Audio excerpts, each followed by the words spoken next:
موضوع الساعة، إمام عاشور قاعد ولا ماشي؟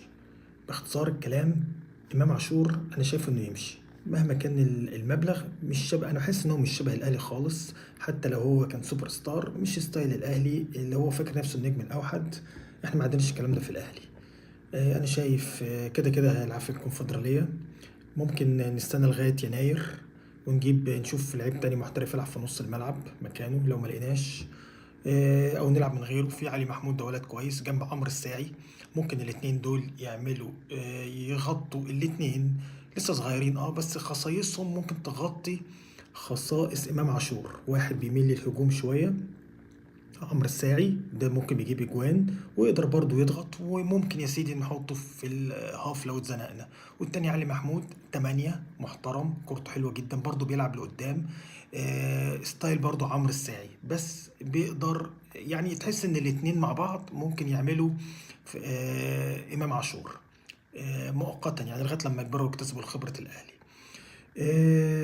ده انا شايف امام عاشور مشوه وخدوا فلوس حلوه وكويس. احسن حاجه ان احنا سمعنا ان وائل جمعه قال له قدامك يومين ترد. اتمنى يكون الموضوع ده صحيح. والله عايز يجدد يجدد على دماغنا.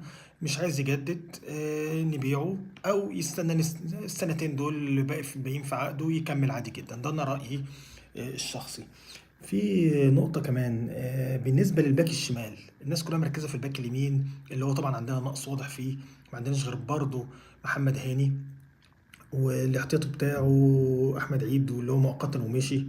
إلا بقى يعني أنا مش شايف فيه كلام إن في باك يمين ممكن يجي ولا لأ. الوحيد اللي ممكن كان يجي أكرم توفيق، ولغاية دلوقتي مش عارفين يعني. طبعا برضه هو فوق ال 30.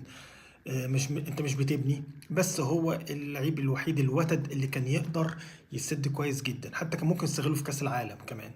ودي كانت مش وقتها، يعني مش وقت الموضوع دوت.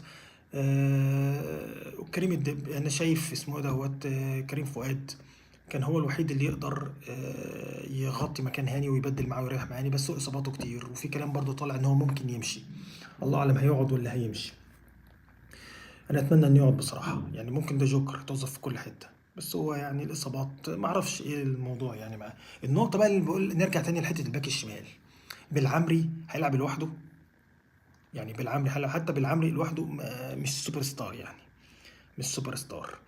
بس ممكن مع المدرب الجديد نفس الجنسيه ممكن يكون فاهمه كويس جدا، يطلع منه كل امكانياته، بالذات الامكانيات الدفاعيه اللي انا مش لاقيها. تمام. طب مين مكانه؟ مين الاحتياطي بتاعه؟ كريم الدبيس اللي رجع من الإعارة. أساسا راح إعارة وما بيلعبش. يعني راح سيراميكا كليوباترا، المهم مصاب ما بيلعبش، فهو راجع دلوقتي من الإعارة.